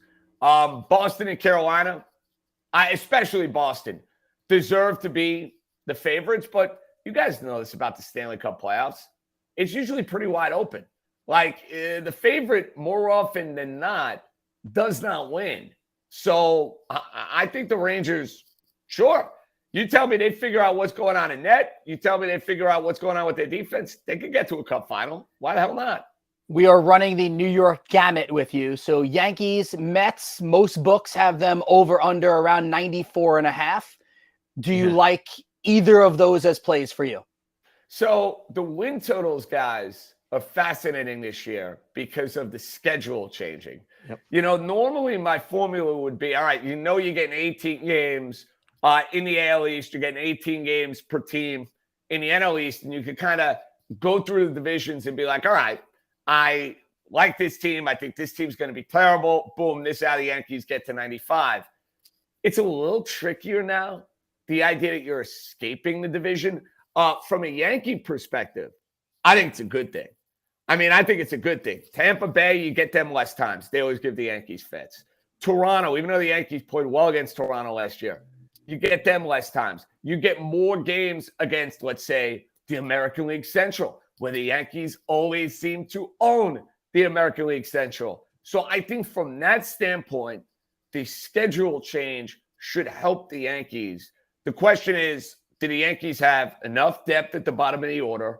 Are they going to be able to keep their guys healthy, which is always a question with them? Judge, Stanton, Mayhew's missed a lot of time.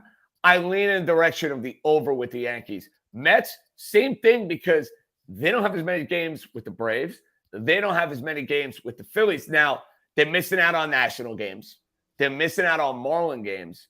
And they get to go into, let's say, the National League Central. The issue I have with the Mets, though, guys, last year they were one of the healthiest teams in all of baseball, outside of Scherzer. All their position players, they played all year. Alonso missed no time. Lindor missed no time. Nimmo didn't miss any time. McNeil didn't miss any time. I'm a little concerned about a market correction there. That's my issue with the Mets. And everybody is on the Mets. Sheriff, you know this. They're probably the team that everybody has lined up. They're probably the most amount of liability on the Mets to go and win a World Series. Everybody likes that number. Everybody's betting them there. I think the Mets slightly under. Low 90s for the Mets. I think 93 games. I know we just went to baseball. I just want to double back really quickly, and I know you got to go in a few minutes as well. But the Jets, their situation right now, they're essentially being held captive by the Packers and Aaron Rodgers. How do you kind of see this one playing out? Well, I think they want Aaron Rodgers, but I also think they're in a weird spot because they like Derek Carr. I think Derek Carr might be their number 2 choice, but they may have to fire sooner on bringing Derek Carr into the fold. I think they're going to wait Rodgers out, though. I mean, they brought in his offensive coordinator. He's the quarterback that moves the needle by far and away the most out of any of the guys who are out there. So I'm waiting out Aaron Rodgers. I know he's weird. I know he went on his darkness retreat. God bless him for that. We'll see if he has any clarity on what's going on. But, I don't think the Jets are going to make a panic move here. I think they wait out Rodgers and they see what he's going to do. Once they get an answer, they move accordingly. JJ, all right, we're gonna let you go on this. Word on the street has it that you are coming to Vegas at some point here very soon, and I live in Vegas. I got a couple recommendations of places maybe to grab a bite to eat, a little breakfast, lunch, something. But how's your golf game? Are you ready for? I'm not talking about the strip and all this other stuff you're going to do. Word is you're going to be golfing in Vegas. Are you ready for what's coming? There will be some golf, Sir Dave. Apparently, this place, Reflection Bay, is no joke. Now, I played golf in Vegas, played the TPC. I couldn't stand it. Hated it. I played terribly. Played the Win. It was fantastic, but it was way too overpriced. And now it's over crazily because you're talking about peak golf season. Yes. Couple of good golf spots I have lined up. And honestly, look, the amount of booze that'll be flowing, the amount of bets that will be made, I don't know if I will be in the best condition Friday to be on the golf course, but give me a birdie or two. Maybe we get a hole-in-one out of the 5 foursomes we have, and we can really celebrate, man. That's what I'm hoping for. the little things. We're not going low, Dave, on the golf course. I just hope on a couple of holes I can say I went low. That's Reflection Bay is one of the nicest courses in the city. That was my buddy. He made the recommendation. I'm glad you'll be here. It's going to be a lot of fun. You'll have a good time. I'll see you for the Final Four, Stadium Swim. I hope to see you out there, baby. Can't Awesome wait. stuff. JJ, you're awesome, man. We'll talk soon. All right, guys. Enjoy anytime, all right? Yep, feel good. There he is, John Jastrzemski, New York, Ringer, Oh, Spotify. boy. You catch him on Oh. SNY, Gosh. one of the preeminent voices of New York sports talk. Yeah. He's a good golfer, by the way. And I like that he was honest there about, the booze might be flowing. So maybe, the golf might be a little bit different for him. He's a pretty good golfer. People's golf games are different, not just because of the higher elevation and the desert air. The ball does fly a little bit further here. You're in a different state of mind sometimes, a different condition when you play golf in Vegas. The golf trips like to Myrtle Beach and to North Carolina, Pinehurst, even to Ocean City, Maryland, even to Penn National in the middle of Pennsylvania. I've taken all of those. You golf? Oh, I used to golf all the time. I started to get really good. I became the director of sales and marketing at a golf course and resort in Scottsdale, Arizona, before I moved up to Vegas after Curacao. That was one of my jobs in between. So I was playing golf. What's that? What age was that? Late 20s? Early 30s. Yeah. Late 20s, early okay. 30s. Yeah. I was playing a lot and I got down to about a 10 handicap. I would go shoot, in the 70s on the regular. And, if I shot 84 or more, I'd be mad, So like I was playing a lot. Wow. I got a hole in one once. Hey. It was fantastic. It was with a couple prospective clients and we were playing golf and little 9-iron, 128, one bounce right in the cup, right in front of the clubhouse and all the women at the spa. I walked up and tipped my hat. It was unbelievable. Yeah, it was fun. That is amazing. So Yeah. My golfing path is that I tried it when I was, 24 years old. Okay. And I did really well the first time I went. Like oddly well. You had never practiced, you just went. I don't even know if I'd ever picked up a golf club ever in my life. Wow. And I did really well, right? Okay. And I was with my father and my brother-in-law, and my Yeah. dad is a big golfer. And my dad was like, "Wow, you can really swing it." Right. So I think it was a week or two later, we went again. Oh my goodness. Terrible. It was totally beginner's luck that first time. That's what it was, right? Yep. Went a third time, and I was fine. I wasn't good, but I found it boring at that age. Okay. Yeah. Right. And now, 18 years later, 17 years later, whatever it is that the right math? Something like that. Yeah. Haven't gone back to it. I haven't played again. I don't know if I have the time to either. Well, I was just going to tell you right now, you don't have the time to devote to it now with the kids and what your journey is going to involve. You don't, because you don't like to do anything bad. Correct. There's no fun in golfing if you're not good. I don't think so. So I went once at 15 and I was, I played hockey in high school. I played baseball. I played every sport in high school, but I was competitive, serious about, had a couple tryouts to play baseball, in the big leagues and all this other stuff. And then played hockey at Penn State. Excuse me. Wait, what? Did you just gloss over? You had a couple of tryouts for the The majors? scouts came to watch me pitch. Okay. And right. so I had an opportunity, the Red Sox sent a scout and I pitched to my brother and I just couldn't throw it 90. The guy said he said, you got to throw it harder. And I did everything I could, threw it as hard as I could. And he's like, all right, that was good. It was 85. And I was like, okay. He goes, well, really let this one go. And I was like, okay. I just said in my head, I just gave you everything I had. That was the best I got. That's all I could throw it. So I didn't really golf. I went at 15 with all my buddies and we went to a golf course and I could not stand over a ball sitting still and hit it where I wanted to hit it. And it was more annoying than anything. So I didn't touch a golf club again until I got my first internship with KDK in Pittsburgh at 19. And we covered a golf tournament called the Family House Invitational. Was Arnold Palmer's golf tournament. And I got to follow Arnold Palmer around with a wireless mic and sound and listen to him and his caddy in front of thousands of people and go, you know what, this golf thing is pretty cool. And then the rest of my assignment was walking around getting shots of Freddie Couples and Ernie Els playing golf. And I was like, yeah, these guys are cool. I'm going to learn how to do this. So I kind of self-taught myself how to play. I was terrible. And my brothers were better than me.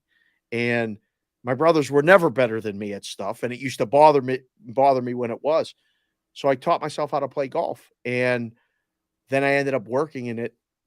One of the biggest things that I missed about working in the book when I was in Curacao and, in the Dominican was golfing, because it was so relaxing. I used to just learn how to play. And when I moved back and didn't work a job for 6 to 8 months, I played golf and I got really good and traveled and did stuff. It was a lot of fun. I don't play that much now because you get involved with coaching, you get involved with your kids. Taking 3 or 4 hours to play golf, not even on the radar. Yeah, I feel like if in our what we do for life right now with our kids and also working 97,000 jobs and trying to make sure that our wives still like us too, I feel like that major parts of it.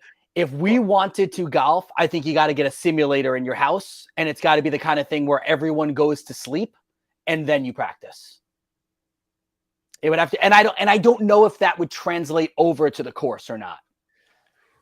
Well, that wouldn't be bad, but I never liked the cage work for baseball and softball. I didn't like the indoors. You mean you don't like it as a coach? You didn't like it as a player? Either one, because it just wasn't the same. I needed to be outside. I had batting cages when I was playing ball that were outside, and you could see the ball fly off the bat. You could hear it, and you could do all that stuff that I think you need to do on the course in golf. I have a driving range. It's a beautiful driving range, 12 minutes from my house. And when I was, working at the book, one day a week, I would go get a bucket of balls and just hit balls with music in my ear or on my phone beside me and enjoy the time outside. I don't know if I would enjoy the golf simulator. If you could put a golf simulator in your house, would you do it? I think I might, but it all depends, because it's a means to an end. That's the way I view it. You just said something, and you've gotten to know me over the last, whatever it is, 3 years that we've known each other now. Is it 3 years? I think I think it's going on 3 years. Yeah. Because year one of Bettor's Eye, we're going into our 3rd season. So we're going on 3 years. Okay. Yeah. That's I always equate things like how when we were younger, we would equate things like what song was on the radio at that time. Yes, and that's how I know. I equate it now with work. So that's kind of how I figure out how long I know people for. But if there was a means to an end, and you mentioned something about that, and I think a lot of people do know this, but I don't do anything half bleep. I don't. If I'm going to do it, I'm doing it. Same. And I know you're the same way. Same. So if someone said, Keith, there is a golf tournament coming up in September that we need you to play in, I'm not going to sit here on March 2nd and go, I'll figure it out. No, I'm going to say, all right, so those 45-minute workout sessions that I normally do, I'm not going to lift as much for that. And I'm going to go either on a simulator or do whatever it is. And I'm going to train for that. That's how I am. That's the same way. Exactly. I mean, if you got till September, you'll be hitting balls. You'll have blisters on your hands. Yeah. You'll be reading putting grips and trying to figure out which way to putt the best way. I'm the exact same way. Yeah. But you know why? You like to win. You like to I don't want to lose. Good. I don't want to ever lose. I always, actually, can I stand corrected?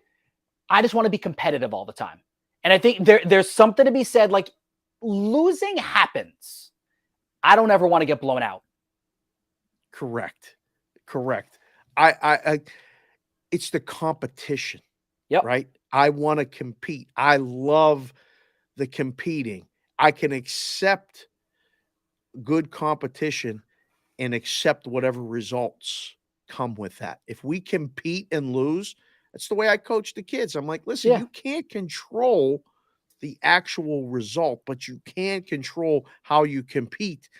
And we learned more in losses than we learned in wins. I 100%. And that's a microcosm for life. That's why I love sports so much.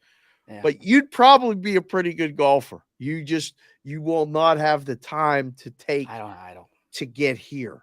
I mean, like, I don't have the time to take lessons. I don't have the time. Like, I just don't. I wish I did.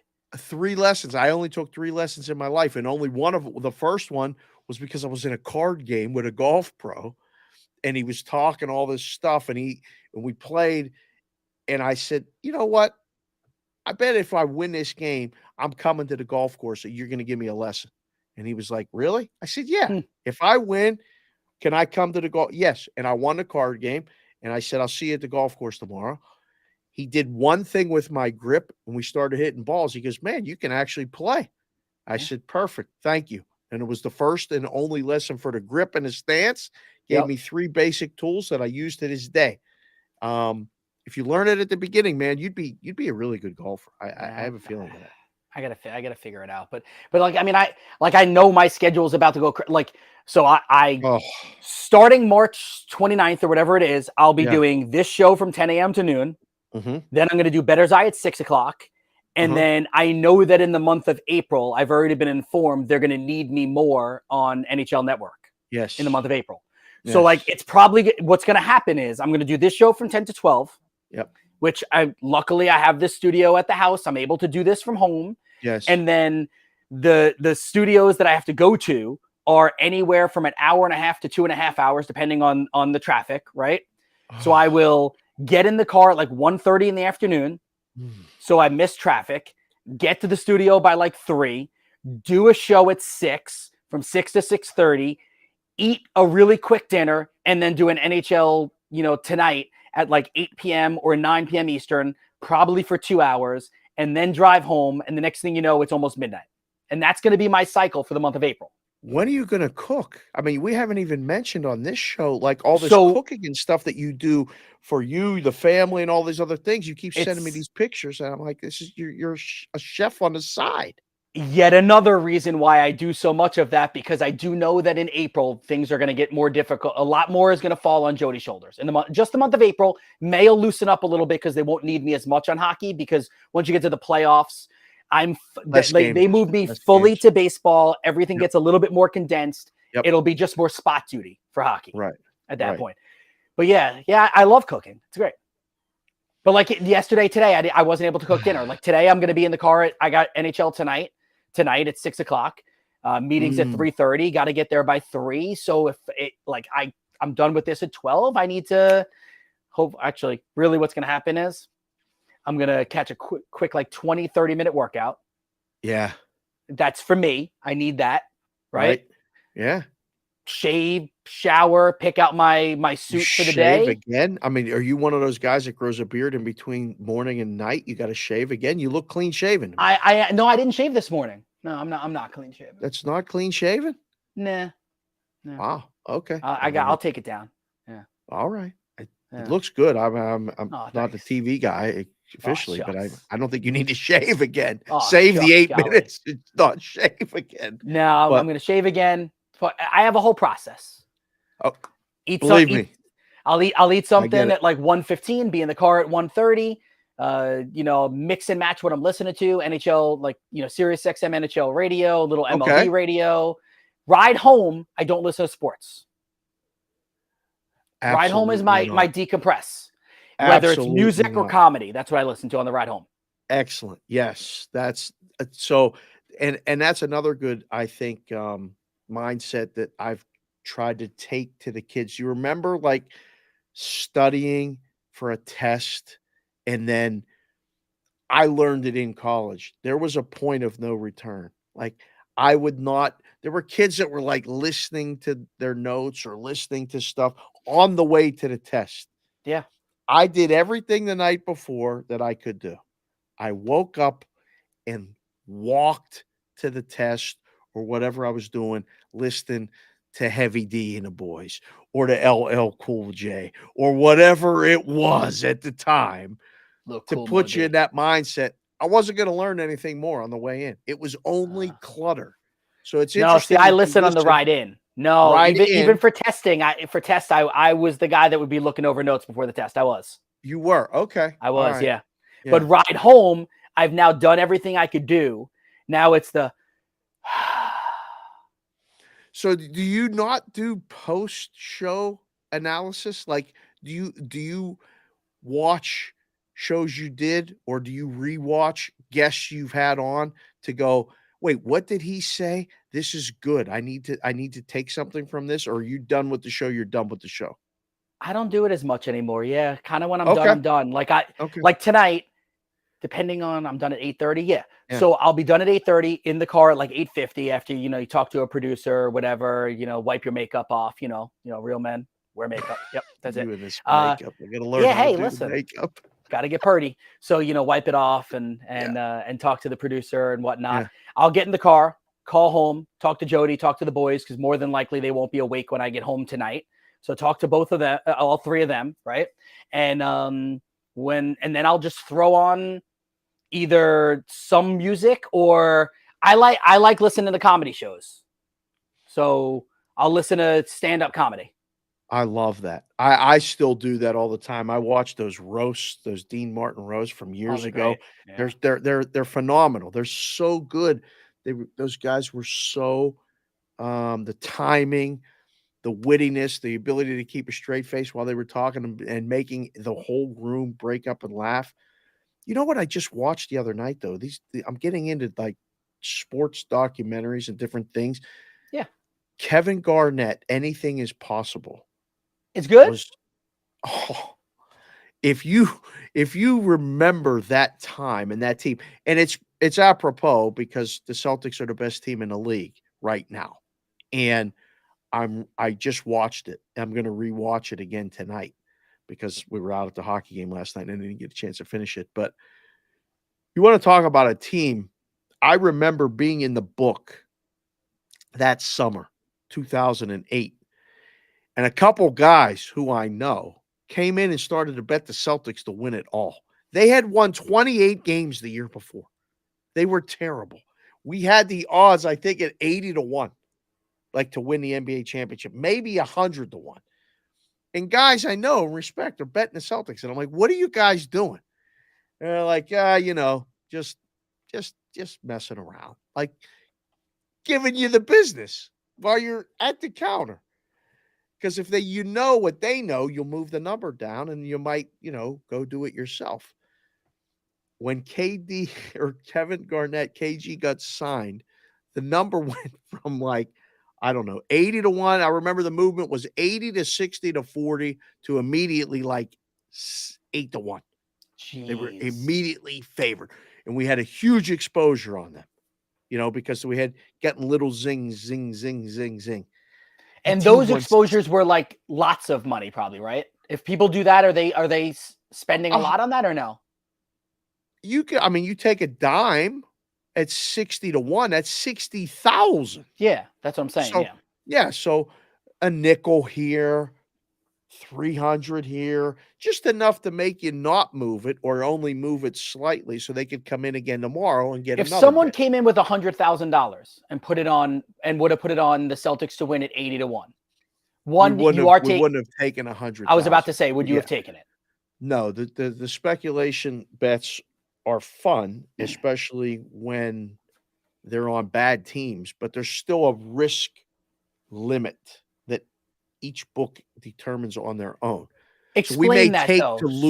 We may take to lose $1 million on that. Okay. So whatever the number is to for you to pick up 7 figures, that might be the cap. It might be at some books, it might be 100,000. You may be only to bet, at 80-1 or 100-1, say a dime, at that number. You could, if you have a bag with 5, we're looking to take as much as we can of that 5. We're trying to accommodate you. I'm not trying to let you walk out of the casino with the money. I want to take the bet and hold the money for 6 to 8 months. So we may have to go, okay, you can bet 100, you can bet $1,000 at 100 to 1, you win 100,000. Let me move it to 90. Let me move it to 80, and you can bet 3,000 on that. And we can try to increase the, so we cost average the risk, and we allow them to bet what they want so they don't go bet it somewhere else. Now, a lot of guys would go, you know what? I want 100 to 1. I'm going to bet it for a dime with you. I'm going to go bet it for a nickel with 6 other people and hustle around. That's why you see in Vegas guys with nice fanny packs or big bags over their shoulders, duffel bags, athletic bags with cash going around to get different prices. Now, all right, so let's say you're at one book. Mhm. John walks in and says, I want to put $100,000 on, we're going to take it back to 08, on 80 to 1 Celtics. You say no. You tell him we'll take 10,000. He says, okay. Yep. Right? Yep. Are you, because we know that every book, you guys all know each other. Uh-huh. Are you now calling Bobby from the book down the block and Dave from the book down the block and Mikey from the book down the block? Are you saying that this guy, John, is coming in trying to spend the money on the 80 to 1? Are you alerting them of that? Knowing that he's going to probably go try to put 90 there or 80 there or 70 there? Or is that not how it goes? It depends on the individual. I talk to everybody. So I might do that. Other guys won't. Some other guys would be like, hey, Joey just came in and bet a dime on the Celtics to win the championship at 80 to 1. I wonder why. I'm going to go check some books myself and see if I can go get it for $50 or $100 or something like that. So they would do that. You would have a circle like the one that resonated and that we were all calling each other was when the Golden Knights started, became a franchise. Because everyone had the same number, 500 to 1 to win the Stanley Cup. And people were coming around and betting it. And I remember calling a couple guys at other books. I'm like, are they betting you guys the Knights? Oh yeah, of course. Now we have a home team. We never had a home team here. And so they kept coming and betting the Knights. And it was like, you know what? They're an expansion team. They can't win. Well, our exposures, it got over 7 figures on a hockey future. That never happened. And then it went to 250 to 1. And then they started playing a season and they were winning the games out of the gate really quickly. And it became very real. And there was a lot of I was making light of it, but I was like, we're all going to need a new job. We're all getting, if the Knights win, somebody's got to get fired because you can't, this is going to blow the whole spring quarter if the Knights win the Stanley Cup. And the whole city was crazy. It became a hockey town, and every guy that worked in a book was going, please don't win the Stanley Cup. We all became Capital fans. It worked out okay. You said it was 501 to open. Yeah. Do you remember what it was like in January? Roundabout. Oh, well, wasn't that when they got hot? They started to play. They started the season really well. Flurry was really good. They were hot, early. Then they were a little cooled off. They went right. So by January, they were 10 to 1. Yeah, that's what I figured. Like legit single digits at some point as the playoffs were getting ready to start. And then they won the first round series and it became real. I remember it was like, whew. And the future market is fascinating to me. It's so much fun. And with baseball coming up, it's JJ touched on it, but like the schedule change, the pitch clock change, the bases are bigger even, and there's no shift. When you hear all of that, and I'm sure we'll touch on this as we do the stuff like on MLB and on Bettor's Eye, but what does that mean to you as a baseball guy? Because I see one thing, I think overs are back, baby. I think overs are back. I think we're going to see more steals. I think we're going to I typically find myself feeling comfortable in month number 1. Like after doing this now for a few years, I do. I actually usually feel comfortable in month 1. I'm wondering how comfortable I'm going to feel after week 1 of the season. Oh, and again, reminder, like I study this, I nerd out, I give you all the information. You do. Contractually, I'm not allowed to gamble on baseball. Right. I'm Right. honest about that with everyone, so I cannot bet my own money on baseball. It is in my MLB contract. I do not do that.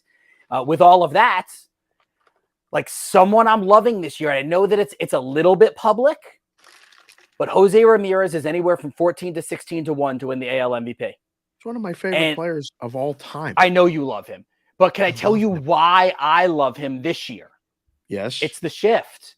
So I crunched these numbers already, and here you go. So, I mean, I have so many pages of notes right now, but let me just give you Jose Ramirez. So the banning of the shift, it favors a lot of these lefties that saw a lot of shift. Ramirez was shifted against 94% of the time last year. That was the 5th highest percentage in all of baseball. Wow. Now you can't shift against him. Yep. 96.3% of the time he faced a shift in 2021. He has finished top 6 in the AL MVP 5 of the last 6 years. And then I think that most people forget what Ramirez did in April and May before he had the hand injury. Yeah. It was 28 extra base hits, 51 RBIs, only 15 strikeouts. So not only is he raking, he's also not striking out. And oh, by the way, he can steal bases too. And oh, by the way, I think the Guardians are live to win that division. Without a doubt. Like, put it all together, 15 to 1, pretty nice odds on someone. I think, like, if I were doing it, I would have had him about 8 to 1, 9 to 1. Yeah. 10 to 1. Like, Ohtani, Judge, Trout, cool. Julio Rodriguez, sexy as anything as a bet right now, 7 to 1 odds. Yeah. Then you've got Jordan and Vladdy, right? And then Jose. That's kind of where you are in the AL. Aaron Judge. And I know that we're going to do this a lot. Aaron Judge has to hit 65 home runs to win the MVP this year, right? Like 60 isn't going to cut it because he already did 62.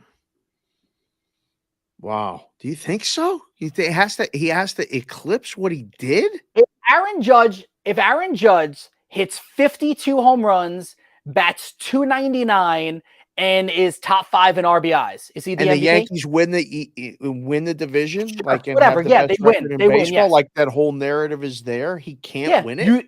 I don't think so because unless there's injuries, Ohtani's going to hit 30 home runs. He's going to strike. He's going to, he's going to end up with 200 strikeouts on the year.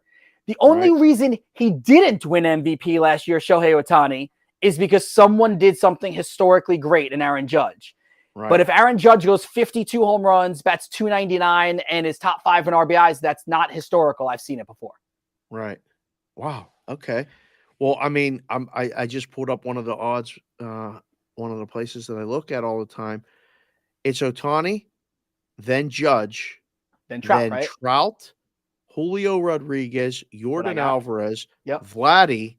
That's what I got. Then Jose Ramirez. Yeah, that's how I had it too. That's my order also. Now, if I were making the order, I would have Jose and Julio basically lockstep. About the same? Okay. Yeah, I would. Like, I think Julio at 7 to 1 is shorter odds than I would have expected. I would have thought he was more like 9 to 1. I mean, only batted 284 with 28 home runs, but also only played 132 games. Right.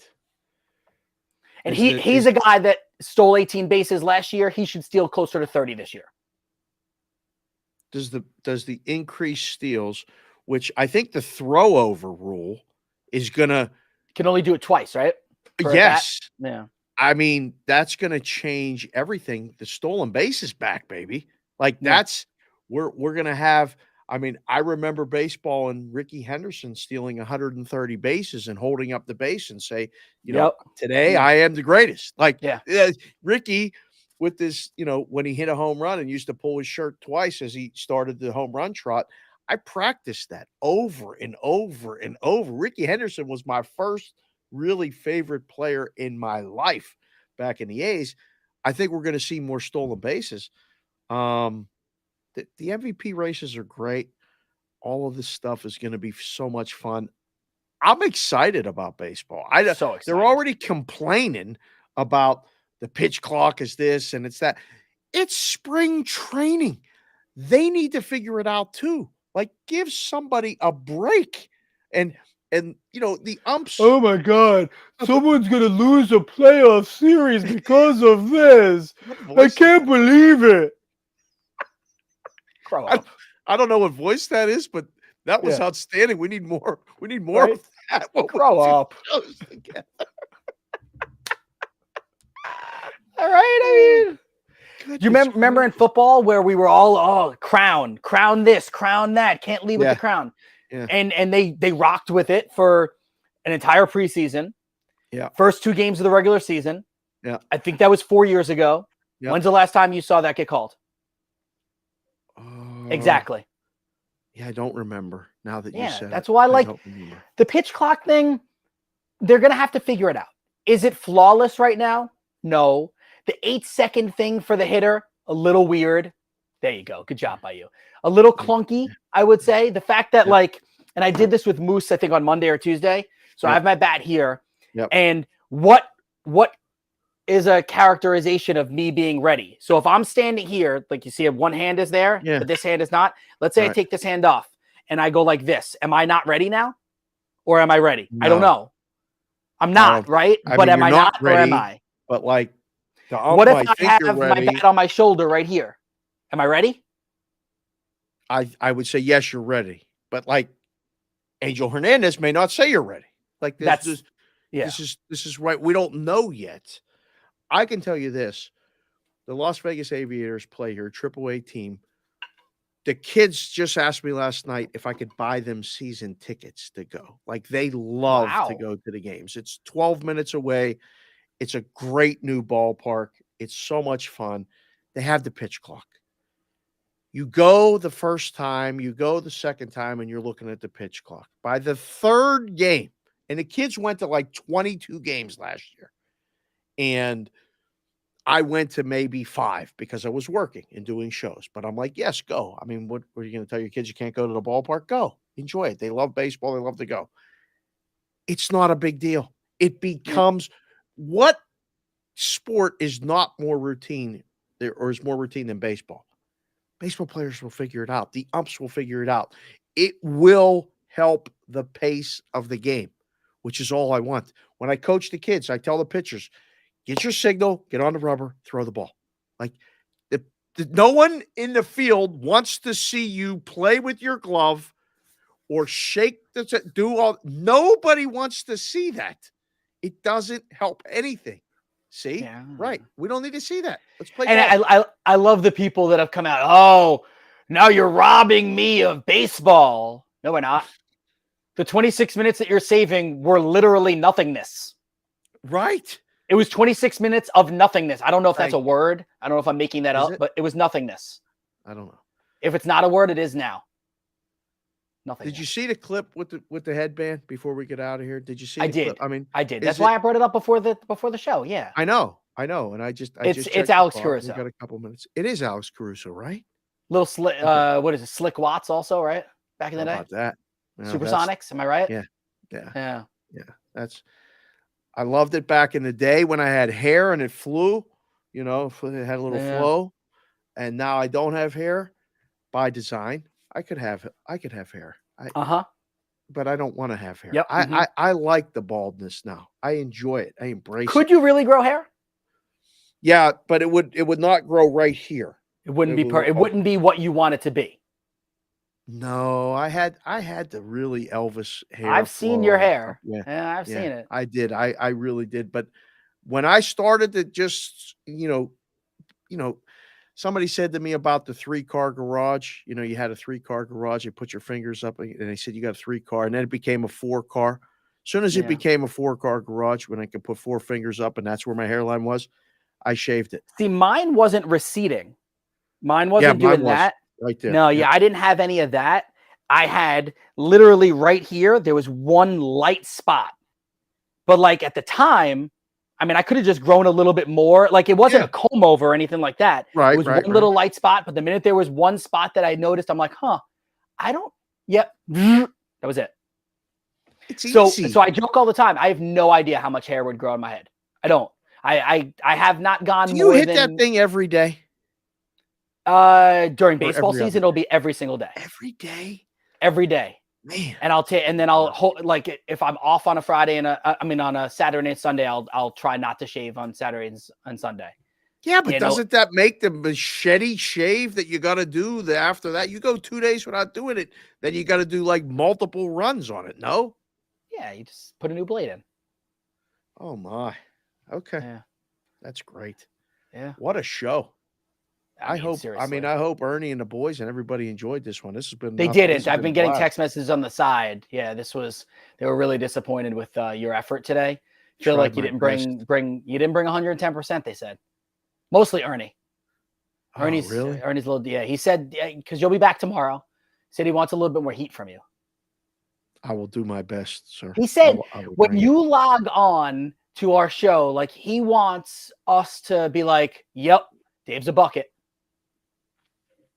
Bucket. Yeah, he wants to go, that's him. You know what I'm coming with tomorrow. Oh, I'm gonna do a little research on the bucket. I got 2 kids I can't wait to call after the show. Hey, give me the story about the bucket. Because I'm around the How big are they baseball into coaches. basketball though, you girls? No, they enjoy going to the games. Going to basketball games is awesome. And you know there's 6 conference tournaments here starting next week. Last year we went to the West Coast Conference tournament. We went to the Big West. We went to, I didn't go to a Pac-12 game, Mountain West. Okay. 3 tournaments. Do you do men's and women's or only the men's games? We're going to get into the Aces this year. The Las Vegas Aces won the WNBA championship. Yeah. I talked to the guy last night at the hockey. I'm like, hey, can you get us to some tickets in there? So we're doing that this year. Good. But last year was all men's. Okay. Yeah. Yeah, you'll figure it out. I mean, there are definitely, hey, Sweet Lou, great show. Dave is awesome. Sweet Lou. Thanks, Sweet Lou. Sweet Lou is awesome. Yeah, the big boss just called you a stud. Did he? Yeah. Oh, man. I love that. Put that in your next, the bucket hat. Bucket on the way out, baby. All right. So Dave he's filthy. He's him. He's built for this. Bam. He's a bucket. Sharapan, we'll see you tomorrow, 11:30 a.m. Eastern. Yes, sir.